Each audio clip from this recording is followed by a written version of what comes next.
फिर गुरु तेग बहादुर साहब महाराज जी के बारे में आप सारे जानते ही हो कि गुरु तेग बहादुर साहब महाराज जी का पहला नाम तेगमल सी। जदों हरगोबिंद साहब महाराज अपनी चौथी लड़ाई करतारपुर साहिब में पेटे खान नाल लड़ रहे सन ते जदों लड़ाई जितण तो बाद उन्होंने जदों सिंघां नूं पूछया कि दखन वल मोर्चा किसने संभालिया सी, कौन कमांड संभाल रहा सी दखन वल साइड। ते उस टाइम सिंघां ने गुरु हरगोबिंद साहब महाराज जी को कहा कि तेगमल जी उस तरफ मोर्चा संभाल रहे हैं। फिर गुरु हरगोबिंद साहब महाराज जी ने फरमान किए सन तेगमल नहीं तेगां दा बहादुर है। उस दिन तो बाद गुरु साहब जी का नाम तेगमल तो बदल के तेग बहादुर रख दिता गया। उन जदों कश्मीरी पंडित गुरु तेग बहादुर साहब महाराज जी को आके कहते हैं कि महाराज जी साडा धर्म खतरे विच है, क्योंकि जो औरंगजेब जी वो हर रोज सवा मन जंजू टाके फिर रोटी खाया करता सी। उन्होंने जदों ये सारी बातें गुरु तेग बहादुर साहब महाराज जी को दसी ते गुरु तेग बहादुर साहब महाराज जी ने कश्मीर पंडितां नूं कहा कि तुसी जाके जालम सरकार नूं जाने बेबाब औरंगजेब को जाके कह दो कि वो मेरा धर्म बदला देगा ते तुसी अपना सारा तुसी अपने सारे भी अपना धर्म बदल दोगे। और इसी तरह कश्मीरी पंडितां ने जाके ये सारी बातें औरंगजेब को दसी। फिर बाबा गुरु तेग बहादुर साहब महाराज जी अपने नाल 3 सिंघां नूं लेके भाई सती दास जी, भाई मती दास जी, भाई दयाला जी इन्हां नूं लेके दिल्ली वल चाले पाते हैं। उधर जाके जहांगीर सरकार ने जालम सरकार ने गुरु साहब जी के सामने 3 शर्तां रखियां, जिन्हां विच पहली शर्त सी कि साडा इस्लाम धर्म मन लो। गुरु साहब ने उस वास्ते इनकार कर दिया। फिर इन्होंने दूसरी शर्त रखी कि तुसी रिद्धियां सिद्धियां बाप अपनी शक्तियां दिखाओ। गुरु साहब ने इस वास्ते भी मना कर दिया सी क्योंकि सिख कौम विच रिद्धियां सिद्धियां दिखाने साफ इनकार है। गुरु तेग बहादुर साहब महाराज जी के बड़े पाप गुरु हरगोबिंद साहब महाराज जी के बड़े सपुत्र जदों अपने मित्र नाल एक बार खेल रहे सन ते खेलते खेलते शाम का टाइम हो गया ते उन्होंने गुरु तेग बहादुर साहब महाराज के बड़े भरा ने अपने मित्र को कहा तू असीं कल खेलांगे। अगले दिन गुरु हरगोबिंद साहब महाराज के बड़े सपुत्र जदों अपने मित्र का इंतजार कर रहे सन, काफी समय हो गया उन्होंने मित्र नहीं आया। वो अपने मित्र के घर चला गया। घर जाके उन्होंने देखा कि कई लोगों की भीड़ लगी हुई है। जब वो अंदर जाके देखा उन्होंने मित्र को रात को किसी सांप ने खा दिया सी ते उन्होंने मित्र उधर अपने शीशा को सवार छोड़ चुका सी ते उस टाइम जाके गुरु तेग बहादुर साहब जी ने बड़े भरा ने उन्होंने कहा कि वो मित्र तो आया नहीं खेलने वास्ते ते उस टाइम उन्होंने मित्र आप बैठ के गुरु साहब जी के नाल खेलन चला गए सन। उन्होंने बड़े भरा नाल खेलन चला गए सन। जदों ये सारी घटना गुरु हरगोबिंद साहब महाराज जी को पता चली, उन्होंने अपने बड़े सपुत्र अपने बड़े सपुत्र को बुलाया ते कहा कि तू अकाल पुरख के फरमान के खिलाफ गया है, तू अपनी रिद्धियां सिद्धियां बिठाइयां उन तेनू सजा अपने आप सजा खुद दे। ते उस टाइम में गुरु तेग बहादुर साहब महाराज जी ने बड़े भरा ने अपने शीश का क्या के अपने आप को सजा दी थी। उन्हें जदों इसी तरह जदों मुगल सरकार ने औरंगजेब ने गुरु तेग बहादुर साहब महाराज जी को कहा कि रिद्धियां सिद्धियां बिठाओ ते गुरु तेग बहादुर साहब महाराज जी ने इनकार कर दिया। ते उन्हां दी तीजी शर्त ये सी कि तुहानू शहादत का जाम मिला देगा। गुरु महाराज जी ने हामी भरी। फिर औरंगजेब ने गुरु महाराज को पूछा कि तुम्हारी आखिरी इच्छा की है, कि तुम्हारी आखिरी इच्छा की है। उस समय जब उन्होंने पूछा कि तुम्हारी आखिरी इच्छा की है, गुरु महाराज जी ने कहा मेरी आखिरी इच्छा बस इतनी ही है कि जब सवेरे के समय मैं स्नान करके जपजी साहब का पाठ करके अकाल पुरख की जरा विच अपना शीश झुकावा, उस समय तुसी अपना कारा कर दो पाप उन्होंने शीश कर तो अलग कर दिया जाए। ये जब गुरु तेग बहादुर साहब महाराज जी ने गल कही एहो कुछ होया। जदों जपजी साहब का पाठ करके अकाल पुरख की जरा के अंदर गुरु साहब जी ने अपना शीश झुकाया ते पापियां ने गुरु साहब जी के शीश नूं तड़ तो अलग कर दिया गया। उन शीश नूं तड़ तो अलग करने तो पहला औरंगजेब ने गुरु महाराज जी को रुमाल थामिया हुआ बोलिया, तेग बहादुर तेनों डर ते नहीं लगेगा। उस टाइम गुरु महाराज जी ने एक बोल हे हाँ तेग परख ले तेग तू भी, एक दो नहीं परख ले सो तेगा, मैनू तेग बहादुर दा लकब मिलिया, मेरा कुछ नहीं कर सकतियां होर तेगा, मैं जमदियां तेगा दी छां बानी, मेरे प्यो ने पहनिया दो तेगा, मेरे प्यो दी अलग बहादुरी ते रेहा परख दा तेरा प्यो तेगा, उन बेटी और दे पवे खंदर, मेरे पुतले पौनिया हो तेगा, उसी तेज जेड़ी तेज निकलू, ओ वरंगिया लखा लौगी तेरिया खो तेगा, ओ वरंगिया लखा लौगी तेरिया खो तेगा।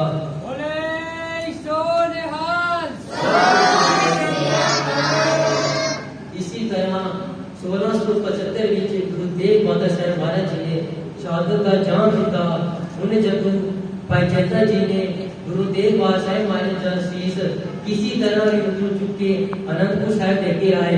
मेरा साहब कलाम कमाल मालिक गुरु 6-9 साल का बच्चा दशमेश पिता गुरु गोबिंद सिंह जी महाराज जी जब उन्होंने अपने पिता के शीश के दर्शन किए, हंस के उन्होंने अपने पिता जी का शीश का संस्कार किया। उन जब गुरु तेग बहादुर साहब महाराज जी का तड़ सी वो चांदनी चौक विखे ही गया रहा, क्योंकि जालम सरकार ने ऐलान किया सी कि कोई भी गुरु तेग बहादुर साहब महाराज जी के तड़ नाल संस्कार नहीं करेगा या कुछ और नहीं करेगा, ताकि गुरु तेग बहादुर साहब महाराज जी की करनी बेहतरी हो सके। ते दिल्ली के कुछ सिंघा ने आपस में विचार करके किसी तरह रात को गुरु तेग बहादुर साहब महाराज जी का तड़ चांदनी चौक को गायब किया। ते जब उन्होंने सोचा कि गुरु साहब जी के तड़ का संस्कार किस तरह किया जाए, तो उन्होंने सबसे पहला यही सोचा कि जे संस्कार करेंगे तो जानवरों को पता चल जाना है कि गुरु साहब जी के तड़ का संस्कार इस जगह हो रहा है, तो उन्होंने संस्कार नहीं होने देना, तो गुरु साहब जी के तड़ की बेअदबी करनी है। तो उधर ना एक हिंदू वीर जिदी पानी ना तेल काफी नीर जुड़ी हुई थी, उन्हें सिंगल को कहा कि तुसी गुरु साहब जी का तड़ मेरे घर लाके रखो। तो जब गुरु साहब जी का तड़ वीर के घर लाके रखा गया, उसने अपने घर को आगे लगा के गुरु साहब जी के तड़ का संस्कार किया। इस तरह फिर 1675 गुरु तेग बहादुर साहब महाराज जी शहादत का जाम पींदे ने। 1699 दशमेश पिता गुरु गोबिंद सिंह महाराज जी ऐसा खासा सजते ने जो दिल्ली सरकार दी जो जालम सरकार का तख्त बना के रख देती है, एहो जी तक सरकार एहो जा खालसा गुरु साहब बनाते ने जो 40 सिंह 10-10 लाख के केरे एहो जे बनाते ने जिस तरह शेर गिदरा दी डारा बनाया करते ने। बाबा अजीत सिंह जी महाराज 8 पोह दी रात को जगू जंग विच निकलते ने, ते उस समय गुरु गोबिंद सिंह जी महाराज आप लिखते ने जागरदन नागरदन बागरदन बाजे, गागरदन गाजी महागज गाजे, तागरदन कटारी कटारी कराकम, तागरदन तीरंग तुपंग तराकम।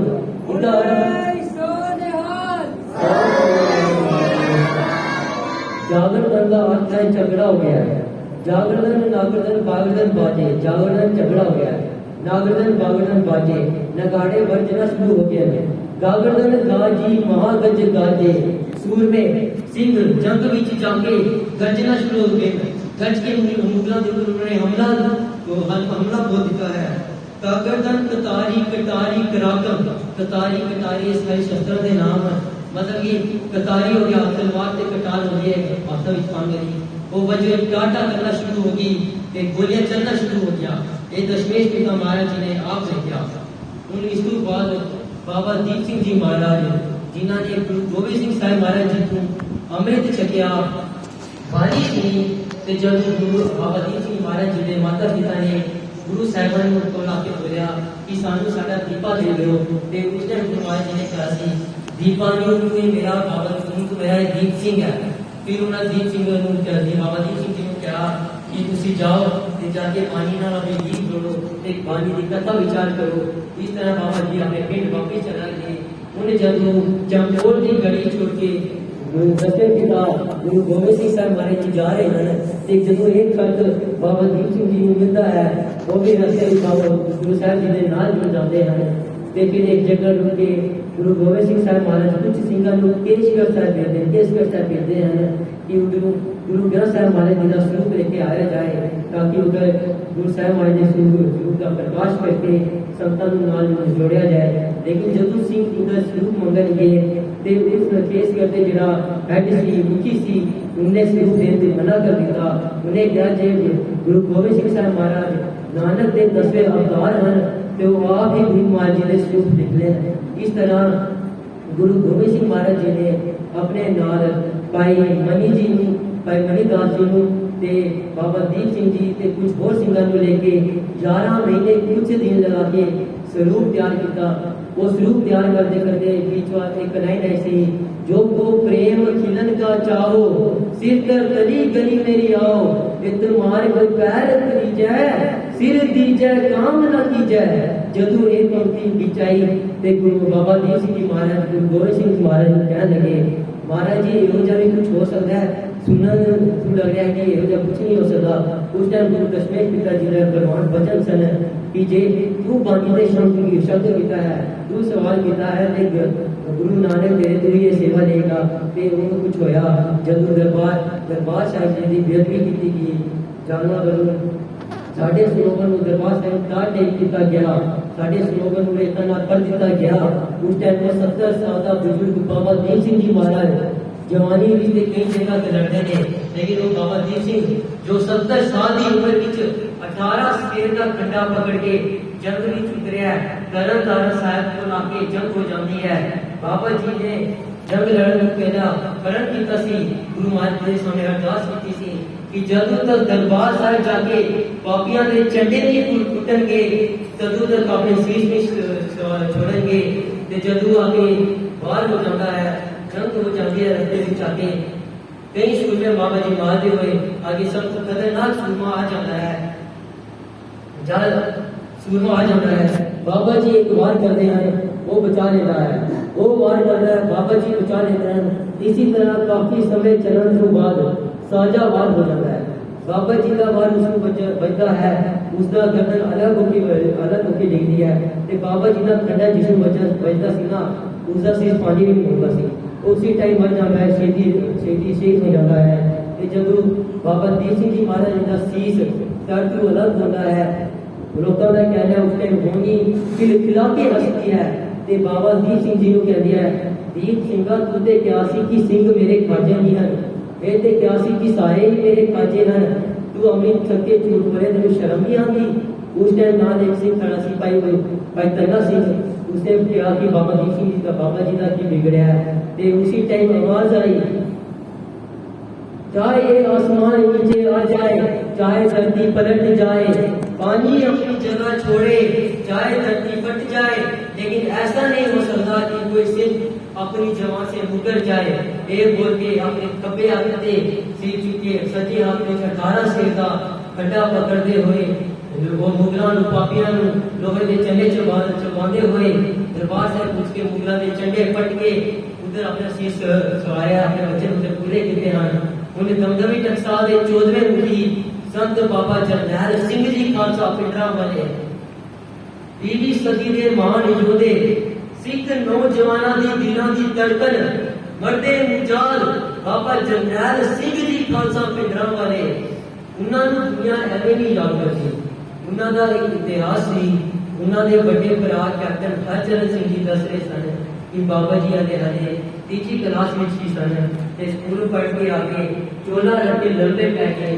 उन्होंने पिता जी संस्कार जो पैसा पर जोगिंदर सिंह जी उन्होंने क्या कुछ की हुआ चली तेन बड़ा सेवा चढ़िया हल चला आया है चल मेरे जपजी साहिब के पाठ सुना पिता का वचन मन के 5 जपजी साहिब के पाठ सुनाए फिर बानी नाल एहो जी लिप जुड़ी एहो जी प्रीति लगी 5 10 पाठ 15 पाठ रोज अपने घर परिवार को संभाल के करना शुरू हो गए। उन्हें जब बड़े महापुरुष संत बाबा गुरबचन सिंह जी खालसा पिंडरा वाले दमदमी टकसाल के 12वें मुखी बाबा जोगिंदर सिंह जी ने घर आए।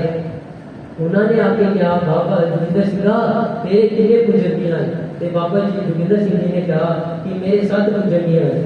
बाबा जरनैल सिंह जी और 7 भरा सन 5 ਇੱਕ ਮਾਂ ਦੇ ਤੇ 2 ਇੱਕ ਮਾਂ ਦੇ। ਭਾਈ ਵੀਰ ਸਿੰਘ ਤੇ ਸੰਤ ਬਾਬਾ ਜਰਨੈਲ ਸਿੰਘ ਜੀ ਖਾਲਸਾ ਪਿੰਡਰਾਂ ਵਾਲੇ ਇੱਕ ਮਾਂ ਦੇ ਪੁੱਤ ਸਨ ਤੇ ਬਾਕੀ 5 ਇੱਕ ਮਾਂ ਦੇ, ਜਿਨ੍ਹਾਂ ਵਿੱਚ ਬਾਬਾ ਜਰਨੈਲ ਸਿੰਘ ਜੀ ਸਭ ਤੋਂ ਛੋਟੀ ਉਮਰ ਵਿੱਚ ਸਨ।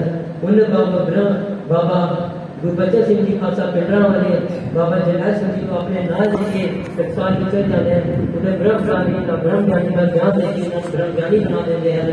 ਉਹ ਬਾਬਾ ਜਰਨੈਲ ਸਿੰਘ ਜੀ ਖਾਲਸਾ ਪਿੰਡਰਾਂ ਵਾਲੇ ਜੋ ਕਿ 13 ਦਿਨਾਂ ਵਿੱਚ ਹੀ ਸੁਖਮਨੀ ਸਾਹਿਬ ਦੀ ਬਾਣੀ ਜ਼ੁਬਾਨੀ ਕੰਠ ਕਰਕੇ ਵੱਡੇ ਮਹਾਂਪੁਰਸ਼ਾਂ ਨੂੰ ਸੁਣਾਉਂਦੇ ਹਨ। ਇੱਕ ਦਿਨ ਵਿੱਚ ਸਿੱਧ ਗੋਸ਼ਟ ਦੀ ਬਾਣੀ ਕੰਠ ਕਰਕੇ, ਇੱਕ ਦਿਨ ਵਿੱਚ ਗ੍ਰੰਥਕਾਰ ਦੀ ਬਾਣੀ ਕੰਠ ਕਰਕੇ 8 ਘੰਟਿਆਂ ਵਿੱਚ ਆਸਾ ਦੀ ਵਾਰ ਅਰਥ ਸਮੇਤ ਬਾਣੀ ਯਾਦ ਕਰਕੇ ਵੱਡੇ ਮਹਾਂਪੁਰਸ਼ਾਂ ਨੂੰ ਸੁਣਾਉਂਦੇ ਹਨ। ਬਾਬਾ ਜਰਨੈਲ ਸਿੰਘ ਜੀ ਖਾਲਸਾ ਪਿੰਡਰਾਂ ਵਾਲੇ ਜਿਨ੍ਹਾਂ ਦੀ ਪੰਜਾਬ ਦੀ ਧਰਤੀ ਵਿੱਚ ਇਹੋ ਜਿਹੀ ਹਕੂਮਤ ਸਾਜ਼ ਦਿੱਤੀ ਸੀ ਕਿ ਜਿਹੜੇ ਮਾਮਲੇ ਕੋਰਟ ਕਚਹਿਰੀਆਂ ਵਿੱਚੋਂ ਕਈ ਸਾਲਾਂ ਤੋਂ ਹੱਲ ਨਹੀਂ ਹੋ ਰਹੇ ਸਨ, ਉਹ ਬਾਬਾ ਜਰਨੈਲ ਸਿੰਘ ਜੀ ਦੇ ਦੀਵਾਨ ਵਿੱਚ ਪਲਾਂ ਵਿੱਚ ਹੱਲ ਹੋਣਾ ਸ਼ੁਰੂ ਹੋ ਗਏ। ਉਸ ਟਾਈਮ ਕੋਰਟ ਕਚਹਿਰੀਆਂ ਵਿੱਚ ਕੋਈ ਨਹੀਂ ਜਾਂਦਾ ਸੀ, ਸਾਰੇ ਆਪਣੇ ਸੁੱਖ ਦੁੱਖ ਲੈ ਕੇ ਬਾਬਾ ਜਰਨੈਲ ਸਿੰਘ ਜੀ ਦੇ ਦੀਵਾਨ ਵਿੱਚ ਆਉਣ ਲੱਗੇ। ਇਹ ਸਭ ਦੇਖ ਕੇ ਦਿੱਲੀ ਦੀ ਸਰਕਾਰ ਤਨਮਨਾ ਉੱਠੀ। ਫਿਰ ਇਹਨਾਂ ਨੇ ਕਿਹਾ ਕਿ ਹਰਿਦੁਆਰ ਨੂੰ ਪਵਿੱਤਰ ਸ਼ਹਿਰ ਕਰ ਦਿੱਤਾ ਜਾਵੇ। ਸਿੰਘਾਂ ਨੇ ਕਿਹਾ ਚਲੋ ਠੀਕ ਹੈ, ਹਰਿਦੁਆਰ ਸ਼ਹਿਰ ਨੂੰ ਪਵਿੱਤਰ ਸ਼ਹਿਰ ਕੀਤਾ ਗਿਆ, ਮਥੁਰਾ ਨੂੰ ਪਵਿੱਤਰ ਸ਼ਹਿਰ ਕੀਤਾ ਗਿਆ। ਉਹਨੇ ਜਦੋਂ ਸਿੰਘਾਂ ਨੇ ਕਿਹਾ ਕਿ ਦਰਬਾਰ ਸਾਹਿਬ, ਅੰਮ੍ਰਿਤਸਰ ਸਾਹਿਬ, ਗੁਰੂ ਰਾਮਦਾਸ ਸਾਹਿਬ ਮਹਾਰਾਜ ਦੀ ਵਸਾਈ ਹੋਈ ਨਗਰੀ, ਇਹਨੂੰ ਪਵਿੱਤਰ ਸ਼ਹਿਰ ਕੀਤਾ ਜਾਵੇ, ਤੇ ਫਿਰ ਇਹਨਾਂ ਨੂੰ ਅੱਗ ਲੱਗੀ। ਫਿਰ ਸਿੱਖ ਯੂਥ ਫੈਡਰੇਸ਼ਨ ਪਿੰਡਰਾਂ ਵਾਲੇ ਦੇ ਸਟੂਡੈਂਟਾਂ ਨੇ ਇੱਕ ਬੈਨਰ ਬਣਾ ਕੇ ਜਲਾਇਆ ਜੋ ਕਿਸੇ ਦੇ ਖਿਲਾਫ ਨਹੀਂ ਸੀ, ਜਿਸ ਵਿੱਚ ਲਿਖਿਆ ਸੀ ਅੰਮ੍ਰਿਤਸਰ ਪਵਿੱਤਰ ਸ਼ਹਿਰ, ਤੰਬਾਕੂ ਹਰ ਤਰ੍ਹਾਂ ਦੇ ਜ਼ਹਿਰ। ਇਹ ਕਿਸੇ ਦੇ ਖਿਲਾਫ ਨਹੀਂ ਸੀ, ਲੇਕਿਨ ਇਹਨਾਂ ਨੇ ਪੋਸਟਰ ਫਾੜ ਕੇ ਡੰਡੇ ਵਿੱਚ ਬੀੜੀਆਂ ਦੇ ਬੰਡਲ ਬਣ ਕੇ ਜੈਕਾਰੇ ਲਗਾਏ, ਨਾਰੇ ਲਗਾਏ, ਪੋਸਟਰ लगाए, 21 दुक्की कहन नहीं देनी, सिर पे पगड़ी रहन नहीं देनी।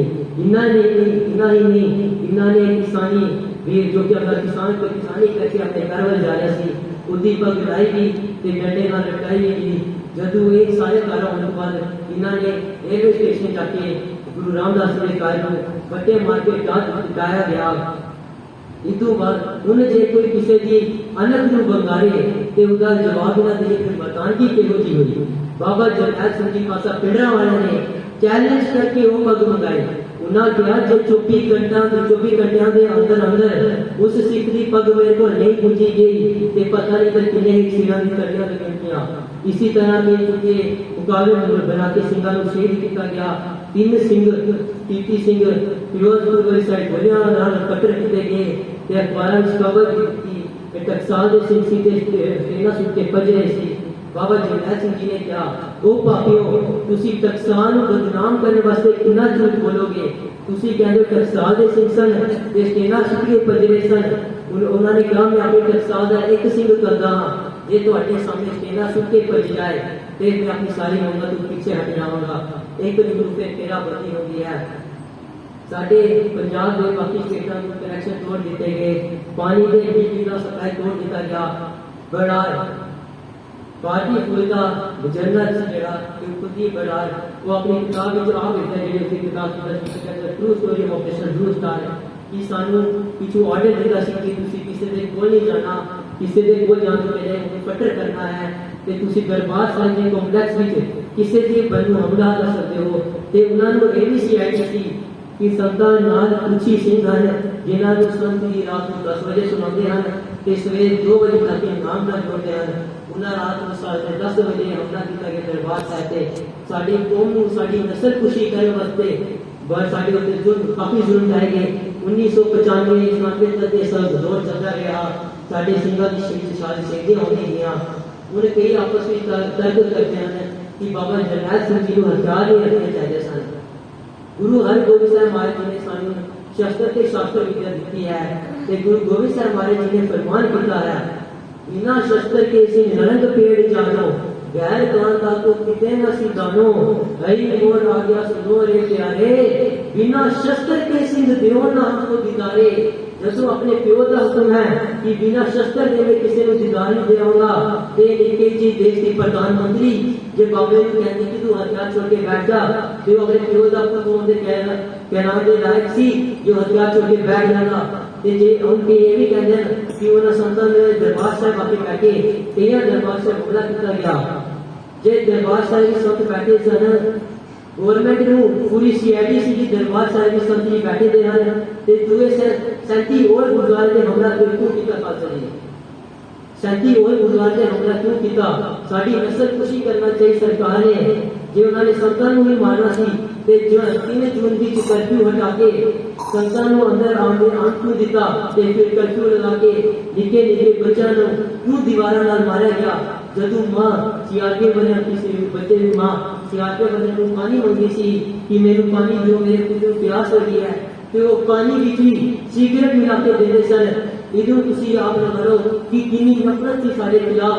साड़ी नस्ल खुशी करना चाहिए सरकार ने, मगर वो दशमेश पिता का सुरा बाबा जरनैल सिंह जी खालसा पिंडरा वाले जिन्होंने अपने आप की समाज तक जिन्होंने वंचन किए, खून का कतरा कतरा बह जाएगा, लेकिन अपने गुरु के गुरु करके असी बेदबी नहीं होने देंगे। 6 जून सवेरे 3:30 बजे जनरल साहब जनरल सुरेश सिंह जी को गोली लगती है, तो वो शहादत का जाम पीते हैं, तो करीब 6:30 बजे के नाल बाबा जरनैल सिंह जी खालसा पिंडरा वाले अकाल तख्त को निकल के हरमंदिर साहब जाके अरदास करते हैं। उन्होंने पहले समझ लिया कि 7:30 बजे शहादत पाओगे, लेकिन फिर उन्होंने समा बनाते हुए 8:30-9 बजे कर दिता। 8:30-9 बजे संतां ने शहादत पाई। जेड़े उधर और भी बड़े सिंह सन, जेड़े बच्चे हुए हैं, जेड़े बाकी निकल गए सन, सारे ने भाई अमरीक सिंह जी को शहीद होते देखा, जनरल सुबेग सिंह जी को शहीद होने देखा, लेकिन किसी ने भी संत बाबा जरनैल सिंह जी खालसा पिंडरा वाले को शहीद होना नहीं देखा। उन जदों संतां दे बड़े उस्ताद कैप्टन हरचंद सिंह जी दरबार साहब आने हैं जून 84 के कलू करने के बाद, ते आके जदों संतां दी जेड़ा स्वरूप जी डेड बॉडी सी उन्होंने दर्शन करते हैं, वो भी संतां दी लाश को नहीं पहचान सके। फिर उन्होंने वो दमदमी टकसाल दे जेड़े सब तो विद्वान सन, सब तो बुजुर्ग सन, उन्होंने कोल जाते हैं ते कुछ दिन सन के बाबा जी असीं पाठ पढ़ाइए कि नहीं, उन्होंने जेड़ा से करते हैं पाठ पढ़ाइए कि नहीं, ते उन्होंने सभी शहीद हो गया सी सन दसो, ते आगे उन्होंने फरमान सन कि संत जिन्हें जिधर जाना है उधर वो चला गया है। उनके से पहले एक कहते निजी संति बचे, वो बचन के बलि सन, सूरवीर बचन के बलि, उन्होंने शहादत का जाम पीता, और जो बचे नहीं उन्होंने बाबा जी का कहना मतलब ये सी कि उन्होंने जिधर जाना है, जिधर वो जाके खुश सन उधर चला गया। वो सचखंड की गल करते सन कि बाबा जरनैल सिंह जी हमेशा ही कहते सन कि मेरे मौत का कदर डर नहीं है, मैं शरीर के मरण को मौत नहीं गिनता, मैं जमीर के मरण को मौत गिनता। इन्हीं बेटियां बर्बाद कर दिया। मैं अपनी माता ते भाइयों को बेनती करना चाहता कि अमृत छको गुरु वाले बनो शस्त्रधारी हो, क्योंकि गुरु महाराज जी का फरमान है अमृत छकन वाला रैत विच पक्का है कि सचखंड लेके जावांगा। जे फिर भी कोई कीमत होगी, कोई गलती होगी, फिर तू सिखों के घर ही जन्म देंगा। जे फिर भी गलती होगी, गुरु घर विच ही तेरे पुत्र बना देंगा, कोड़े की सेवा दे देंगा। जे फिर भी तू मनाइयां करता रहा है, फिर मैं तेरा हाथ उनके अगे नहीं बढ़ सकता। अमृत छको गुरु वाले बनो शस्त्रधारी हो, ये बेटे प्रमाण करने आपको वाहिगुरू जी का खालसा वाहिगुरू जी की फतेह।